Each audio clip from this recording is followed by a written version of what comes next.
Evening all. Well, tonight I was going to do another installment in my series, The 10 Most Effective People on the Anti-Left. But what happened is that in the UK, over the next few days, we're going to have the Conservative Party conference. And I want to see how things play out because there's a few people on my list who'll be attending the conference. And I want to see how they do in their speeches, in their fringe group meetings, and in interviews. I want to see how the political landscape for the Conservative Party looks at the end of the conference. So I'll be returning to that series afterwards so I can give a more up to date assessment on some of the people on my list. So I'm going to do a two-part series now, covering an area of history that I'm really interested in, which is the Apollo project. Now, I've heard somebody express recently that they felt that the Apollo project and going to the moon was a massive waste of money. And I'm going to have a look at that. Now, I have a bias. Ever since I was a child, I was fascinated with space exploration. A lot of things were happening in the news. I'm old enough not to remember the Apollo 11 first moon landing. I was way too young for that. But certainly, I was becoming aware of space exploration and traveling to the moon. Certainly, by the last year, 1972, with Apollos 16 and 17, just about aware of those.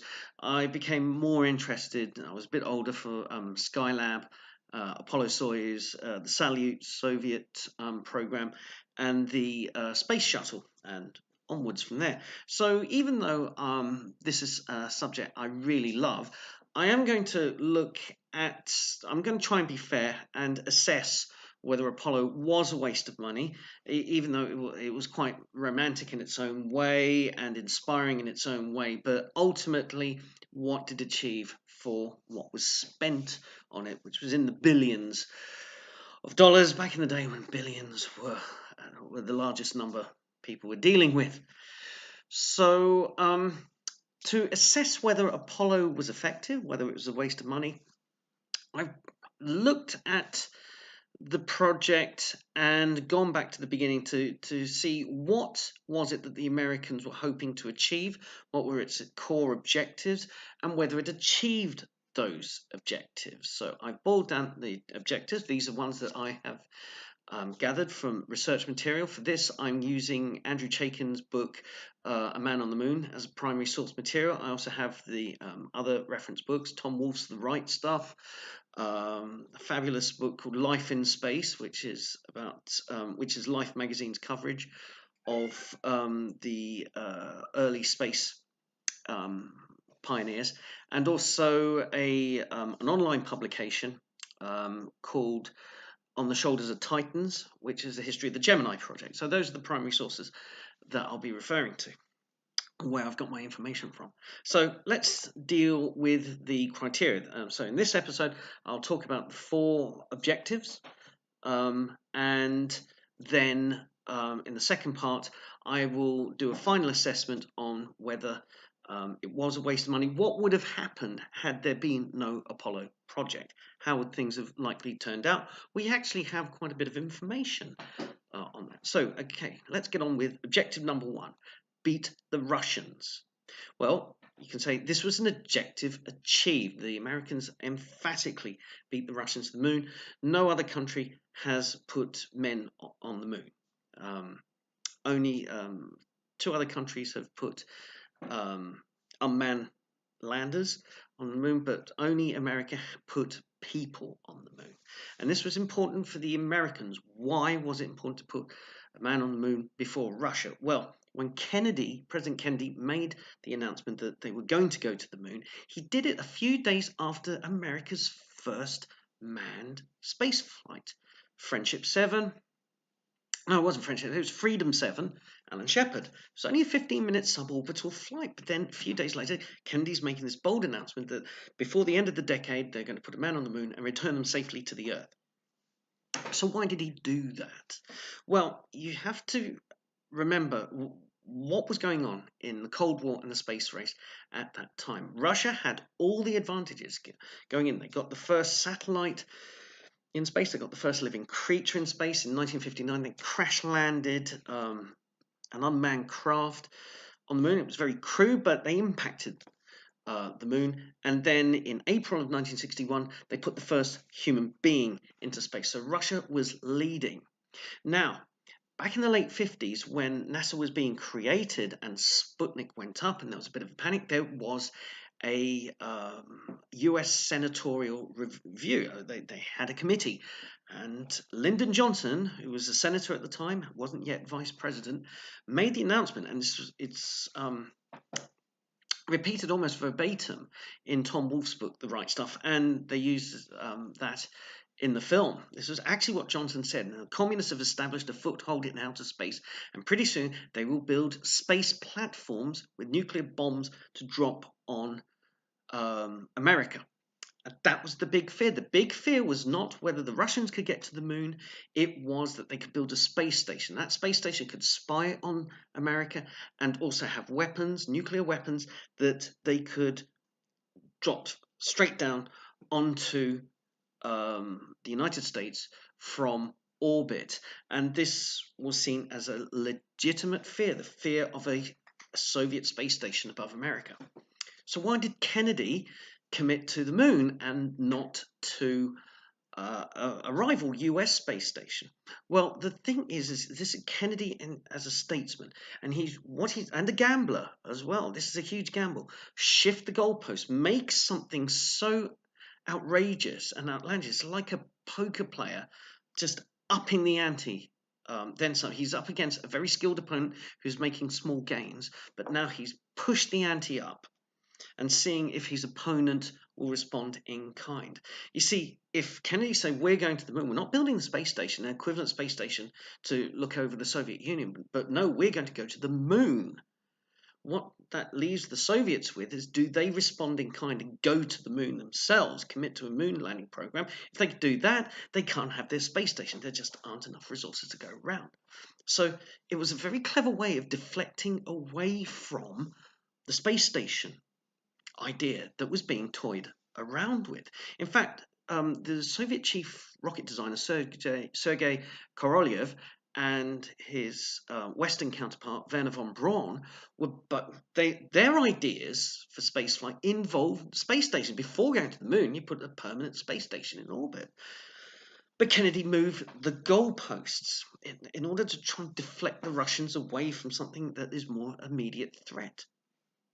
And then all Americans pushed all their resources. They made going to the moon this highest priority. NASA was retooled. They had the Mercury program in 1961. What they were trying to do was just get somebody into space in their capsule, which was mostly automated from the ground. But now everything had to change in NASA, and it also changed in the Soviet Space Agency. So this is objective number one, beating the Russians. And it's important to beat the Russians because now you're making the Russians dance to your tune and not having America dance to Russia's, which is what had been happening in the space race up until that point. So we can say beating the Russians was an emphatic win for America. So objective number two, raising America's profile in the Cold War and its and also the cultural benefits from that.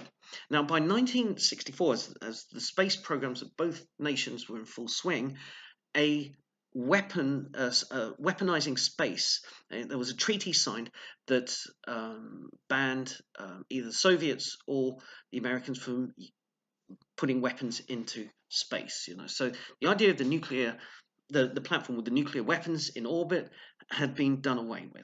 So what happens now is that it's not so much a military race to dominate space. It is now an American civilian race. And even though the Russian space program is a lot more military dominated, it was actually run by scientists and engineers with kind of the military just looking over their shoulders. But the day-to-day decision was being run by civilians in the Soviet Union as well. So by getting to the moon first, America was seeking to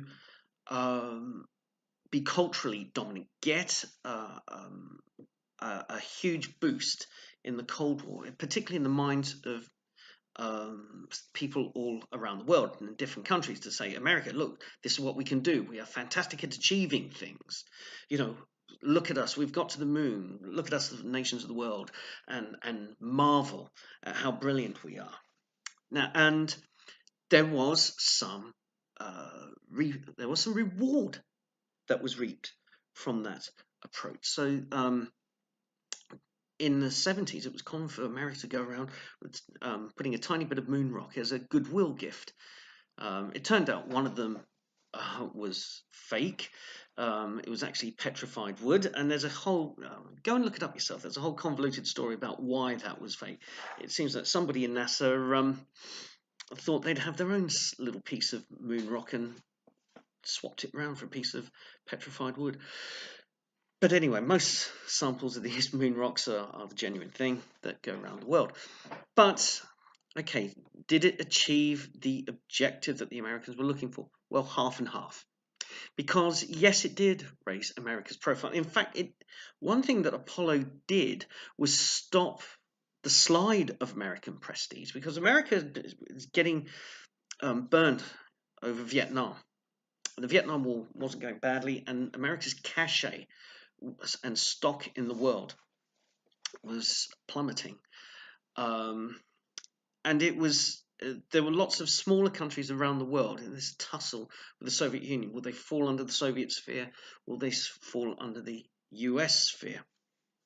Now, what Apollo did was not win the world over to America's side, but an America if the Russians had got to the moon first, the Russians, as consummate propagandists that they were, could make great capital out of being the first on the moon. So Apollo didn't have the massive publicity boost that was expected, but it kind of halted a rapid decline. It could have been a lot worse for America if America didn't have an Apollo to counter the negativity that had been happening over Vietnam. And it got worse in the late 70s. America's cachet and stock slumped, and it wasn't until the 1980s that America started to build up its prestige amongst the world once again, which did. But Apollo had very little to do with that. You could argue that another thing that stopped American prestige from decline was Bobby Fischer's victory in the 1972 World Chess Championship. It's a video for another day about Fischer, but that was a very low-cost way of increasing American prestige. But Apollo did play a part. So I'd say, did it give America a significant boost in the Cold War? It gave it some boost, and which paid off in small ways, but didn't pay off in the ways that America wanted. So that's kind of a half-filled objective. The third objective was massive technological leap forward. As Kennedy put in his speech, which he gave to Rice University a few months after making the announcement that America would put a man on the moon, he started talking about techniques that hadn't been invented yet, alloys that hadn't been created yet, technology that only existed as concepts, and yet they were going to make this all happen. His famous line, "We choose to go to the moon in this decade and do the other things, not because they are easy, but because they are hard." And this is an area where America, who were already dominant in aerospace technology, just pushed things further. Now, if you think that the Apollo project was a complete waste of money, think on this. I'm here talking to you on my laptop computer and broadcasting this around the world to all 114 of you who subscribe to me because of a technology that was developed specifically for Apollo. Why do you think we have the microchip? The microchip was invented right at the end of the 1950s, and but it was deemed the computer processing system of the future, replacing valves, replacing reel-to-reel tapes. And it was because of the space program that this happened. See, on Mercury, they didn't have sophisticated computing. That was all done on Earth. It's quite a electronic and mechanical capsule. But when it came time to doing Gemini, the next stage in America's spaceflight technology, they needed computers on board the capsule, and they can't have valves and they can't have reel-to-reel tapes. So the microchip became important. It became a crucial piece of technology on Apollo.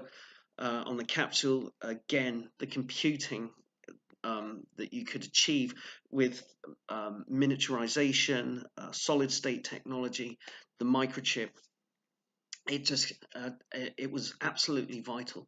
But you wouldn't have had that spurt, that leap in technology. You wouldn't have had the microchip becoming ascendant if there wasn't some kind of push, if there wasn't some kind of technical push to make it the most important computing development, because Apollo does that.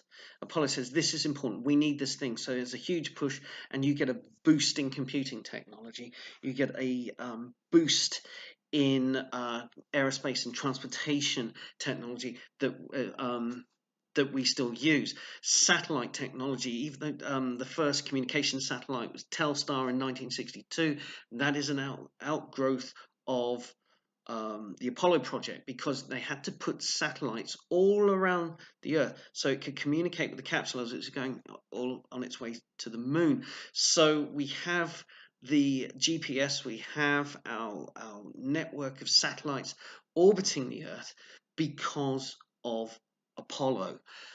Now, it's true that satellites were being launched before Kennedy's announcement. Sputnik was just a radio transmitter. The American first one, Vanguard, I think it was called, had a Geiger counter on it. But the thing is that, again, satellite technology wouldn't have come along leaps and bounds if there wasn't some kind of spur. So there's also things like precision engineering. They had to make things not just 90% perfect. They had to make it practically 100% perfect, all the systems. So in order to develop these very intricate machines that worked as you wanted them every single time, with just the tiniest possibility of a failure and the use of redundant backup systems, you had to have precision engineering, and Apollo did this. The technology involved, if you research the technology, the manufacturing techniques, it really did bring the best out of engineers in that time, and we benefit from this today, right, with our mobile phones and everything that we have in our houses. So Apollo did lead to this massive technological change. It was a reason, it was a spur to advance, and our world today benefits in all kinds of ways, because even if you have Velcro on your shoe straps, thank Apollo, because that's where it came from. So technological advancement, was that objective achieved? Yes, it was. So we're on 2.5 objectives achieved. Now the fourth objective for Apollo was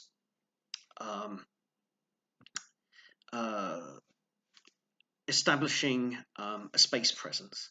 So going to the moon as a spur for future space endeavors, including space stations, including exploration missions to Mars, satellites to all parts of the solar system, and following that up would be manned missions, a moon base, possibly a base on Mars and beyond. So we all know that never came to pass. Once they got onto the moon, it was Kennedy's dream, it was Johnson's dream, it wasn't Nixon's dream, it wasn't Ford's or Carter's. Reagan thought it was a nice idea, but he steered NASA in a different direction. He was reaping decisions that were made during Nixon's time. George Bush Sr., George H.W. Bush, was keen for a Mars thing to happen. Didn't happen. International Space Station did. Clinton wasn't that interested. George W. Bush wasn't that interested. He made some noises about, again, resurrecting a Mars and a moon program. Didn't come to fruition. Barack Obama, about the least interested president in space exploration. since space exploration was a thing. He was just not interested at all. And Trump, well, he's got his Space Force idea. But again, there's talk, but there's precious little in the way of action. So the great vision of moon bases didn't happen. They're talking about it, but nothing's come to it. We're still no closer to human beings going to Mars than we were in 1972. We do have a space station, international space station, so we haven't had the kind of each nation has its own space station. We're not there. We have an international one. And there is progress in space exploration has ground to a halt with the American government, and it's really private enterprise that is taking over. So that didn't happen. So I would say out of 4 objectives, 2.5 were achieved. Is that enough to justify Apollo's price tag? Well, in my next installment, I'll be looking at what would have happened if there was no Apollo program.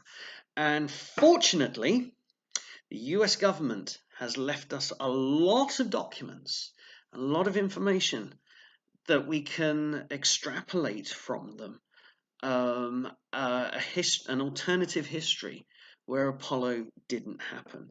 And in my next installment, I'm going to be looking into those alternative ideas and hypotheses. So until then, this is Nick Hughes. Hoping you enjoyed the last 21 minutes, and I will see you in a few days' time. Okay, take care. Have a great weekend. Bye.